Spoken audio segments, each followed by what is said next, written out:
చారిత్రాత్మకమైన పుస్తకాన్ని మనందరికీ అందించారని కేంద్ర సాహిత్య అవార్డు పురస్కార గ్రహీత పెనుగొండ లక్ష్మీనారాయణ అన్నారు. రచయిత పున్నా కృష్ణమూర్తి రచించిన అమరావతి ఆర్ట్, ధరణికోట, నాగార్జునకొండ శిల్ప సంపదల చిత్ర వ్యాస సంకలనం పుస్తక పరిచయ సభ కలెక్టర్ బంగ్లా రోడ్లోని భారతీయ విద్యాభవన్ బొమ్మిడాల శ్రీకృష్ణమూర్తి హాల్లో నిర్వహించారు. అధ్యక్షత పరిచయకర్తగా మాజీ మంత్రి డొక్క మాణిక్యవరప్రసాద్ వ్యవహరించారు. ఈ సందర్భంగా పెనుగొండ లక్ష్మీనారాయణ మాట్లాడుతూ అమరావతి శిల్పాలు, విగ్రహాలు, ఇతరత్ర వాటిని సేకరించి వాటన్నింటినీ ఒకచోట ఏర్పాటు చేస్తే జ్ఞానశాల అవుతుందని అన్నారు. అమరావతి చరిత్ర అవసరం చాలా ఉందని చెప్పారు. వైభవాన్ని ప్రజల అందరికి అర్థమయ్యేలా తెలియజేయాలని కోరారు. పుస్తక రచయిత పున్నా కృష్ణమూర్తి మాట్లాడుతూ బ్రిటిష్ మ్యూజియంలో వేలాది యాత్రికులు అమరావతి శిల్ప సౌందర్యాన్ని తిలకించి ఆనందాశ్చర్యాలకు గురవుతున్నారని అన్నారు. ఆ సంపద బయటకు వెళ్లిపోయిందనే వేదన వ్యక్తిగతంగా కలిచివేసిందని పేర్కొన్నారు. ఈ క్రమంలో అమరావతి ప్రాచీన ధరణికోట, నాగార్జునకొండ శిల్ప సంపద పుస్తక పరిచయ సభలో వక్తలు చరిత్ర, వాటి శిల్పకళను పుస్తకంలో రచించినట్లు తెలిపారు. విశ్రాంత తెలుగు అధ్యాపకులు వావిలాల సుబ్బారావు మాట్లాడుతూ అమరావతి అంటే ఊరు కాదని, ఏపీ కల్చరల్ అని అన్నారు. అమరావతికి 225 ఏళ్ల వయసు అని, ధరణికోటకు 2000 వయసు అని చెప్పారు. ఈ పుస్తకంతో అమరావతి శిల్పాల గౌరవం చాటారని పేర్కొన్నారు.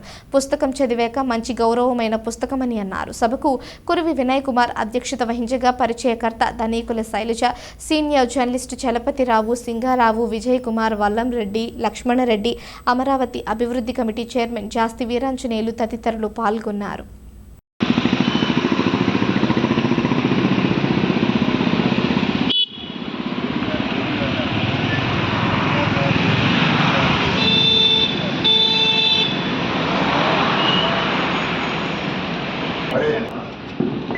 all the rest.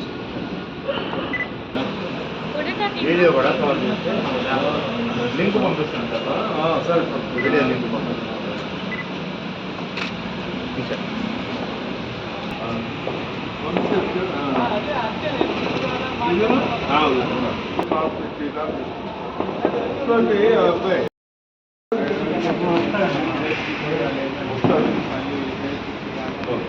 అక్కడ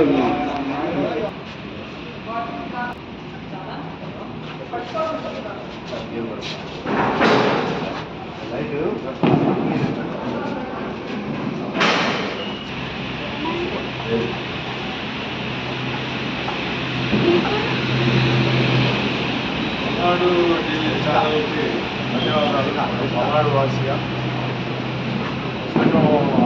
పరిచయ సభ ఇవ్వడం జరిగింది. ఇందులో ఎందుకు అవసరం అనుకున్నారు అని అంటే, ఇప్పుడున్న కాంటెంపరీ దీంట్లో రాజధాని గురించి, అమరావతి గురించి, రోడ్లేంటి, వంతెనలేంటి, అది బాగుంది రాయాలి, ఇది బాగలేదు, లేకపోతే చాలా అద్భుతంగా చేసాం, ఇట్లా జరుగుతుంది. ఆ టాపిక్ని కొంచెం డైవర్ట్ చేయాలని నా ఉద్దేశం. కల్చరల్ ఇంపార్టెన్స్ అనేది మనకు ఉండాలి. ఇది ఏ దేశం అంటే నేను డబ్బులు ఉన్నది ప్రాంతీయాలు, ఆ దేశానికి చరిత్రలు, నా కుటుంబానికి చరిత్రలు. అట్లాగే అమరావతి కూడా, అమరావతి చరిత్ర ఏంటి, అమరావతి భాష సాహిత్యం, శిల్పకళలు, వాటి గొప్పతనం ఏంటి, మన పిల్లలకి పరిచయం చేయాల్సిన అవసరం ఉంది. పిల్లల్ని ఎవరిని అడిగినా కూడా ఎవరేం చెప్పలేకపోతున్నారు. అమరావతి పిల్లలంటే చెప్పలేకపోతున్నారు, మన సంస్కృతి గురించి చెప్పలేకపోతున్నారు. ఆ క్లారిటీ ఇవ్వటానికి నేను ఒక ఇల్లు గోడలతోటి కట్టడంతో ఇల్లు ఎట్లా కాదు, ఇంట్లో ఉన్న వాళ్ళ మధ్య స్నేహ సంబంధాలతోటి, ప్రేమలతోటి ఎట్లా ఇల్లు అవుతుందో అమరావతి కల్చర్ ద్వారానే తెలుసుకోవటం ద్వారానే సాధ్యమైంది అనుకుంటున్నాను. వచ్చిన వారందరికీ సార్, ఇప్పుడు ఇంకేమన్నా ముందు కొత్త పుస్తకాలు ఏమన్నా రాయబోతున్నారు? కొత్త పుస్తకాలు ఏం రాసినా నేను ఆర్ట్ అండ్ హిస్టరీ మీద ఎక్కువగా రాస్తాను. మనల్ని విడదీసే విషయాల గురించి నేను రాయను, కొట్టుకునే సిద్ధాంతాల గురించి నేను రాయను. విడివిడిగా ఉన్న వాళ్ళని కలపడానికి ఏమన్నా వీలైతా, స్టిచ్ చేయటానికి, జాయింట్ చేయటానికి, అతకటానికి, వాళ్ళని కలపటానికి వీలయ్యే వ్యాసాలు, సాహిత్యం, ఫోటోస్ ఏమైనా అవి right one such matters which unites us.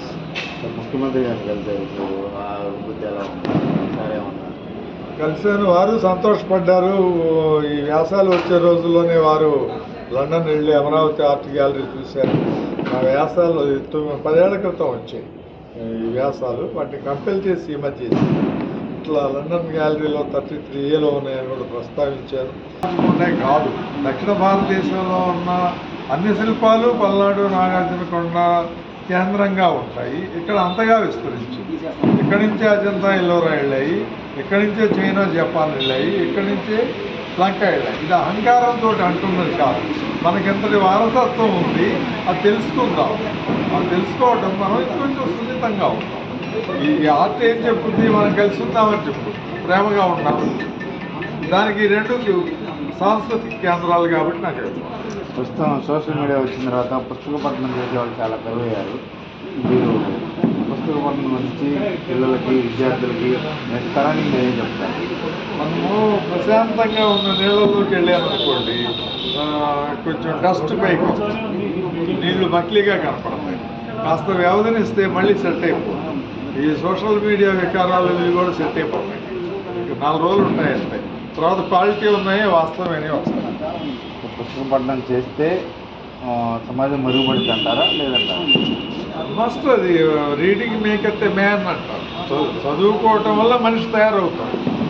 పుస్తకం అంటే అక్షరాలు కాదు, పుస్తకం జీవితం. ఒక్కో పుస్తకంలో ఒక్కొక్కరి జీవితం ఉంటుంది, ఎందరో జీవితాలు ఉంటాయి, వ్యక్తిత్వాలు ఉంటాయి. కాబట్టి పుస్తకం కాదు, పుస్తకము జీవితాలు. అవి జీవించి ఉన్న వాటిగా భావించి చదివితే మన జీవితాలు బాగుంటాయి.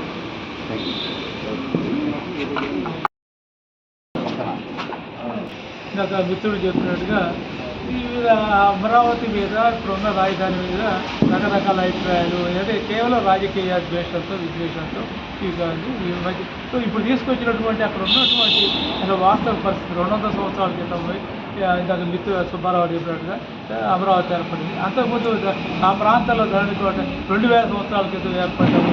అక్కడ ఉన్న పరిపాలన, అక్కడ ఉన్నటువంటి శిల్పాలు, బౌద్ధ మత వ్యాప్తికి దాంట్లో ఉన్నటువంటి అక్కడ శిల్పాల వల్ల మనం నేర్చుకోవాల్సిన ముందు ప్రపంచం మొత్తానికి కూడా ఆదర్శప్రాయంగా ఉండే విధంగా మరింత విస్తృత ప్రచారం ఈ అమరావతి నుంచి తీసుకురావడానికి శ్రీకారం చుట్టారు.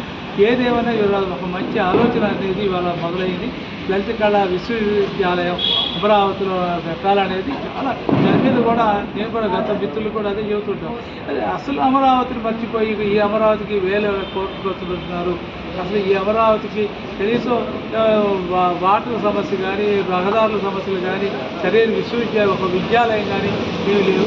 కాబట్టి దీన్ని 2 కళ్ళుగా చూసుకుంటూ దీని ఒక రాజ్యం అమరావతిని గరడికోటను ఏలినటువంటి రాజులు పెద్ద చరిత్రాత్మకమైనటువంటి ఆ ప్రాంతాన్ని, దానివల్ల ఆయనలో ఉన్న రెస్పాండ్ అయ్యి ఆ శిల్పాలను చూడగానే, ఆ ఫోటో చూడగానే మరింత లోతుగా అధ్యయనం చేసి ఒక 5 నిమిషాలు లేట్ అయినా, అరగంట లేట్ అయినా వార్త మొదటి నుంచి కూడా దాన్ని చాలా అర్థవంతంగా అందరికీ చాలా ఇదిగా రాసేటువంటి ఇది పున్నా కృష్ణమూర్తి అభినందిస్తూ ఇలాంటి మరింత ఇప్పుడున్న అమరావతికి తోడు ఈ అమరావతి కూడా ముందుకు విస్తృతమైనటువంటి ప్రచారం తీసుకోవాలని కోరుతున్నాను. నేటి తరానికి పుస్తక పఠనం గురించి మీరేం చెప్తారు? ఇతరులాగా ఒకటి పుస్తక పఠనం అని చెప్పారు, మిత్రులు చెప్పారు కృష్ణమూర్తి గారు. పుస్తక పఠనం అంటే అది చాలా అవసరం కూడా. దేవుడికి మనం చేసి ఇప్పుడు వాటర్ లేదా ఈ హిందీ ద్వారా కాకుండా అన్నాడు ఒక 4 రోజులు 2 రోజులు అయినా చదివితే అనేక అంశాలు హత్తుకుపోతాయి మనసులో. మనం ఒక జర్నలిస్టులుగా పుస్తక పఠనం మీద మనం అంతా ఉద్యమం చేస్తాం. చరిత్ర కూడా తెలుస్తుంది. పుస్తకం తెలిసినా, పత్రిక పేపర్లు చూసినా కూడా.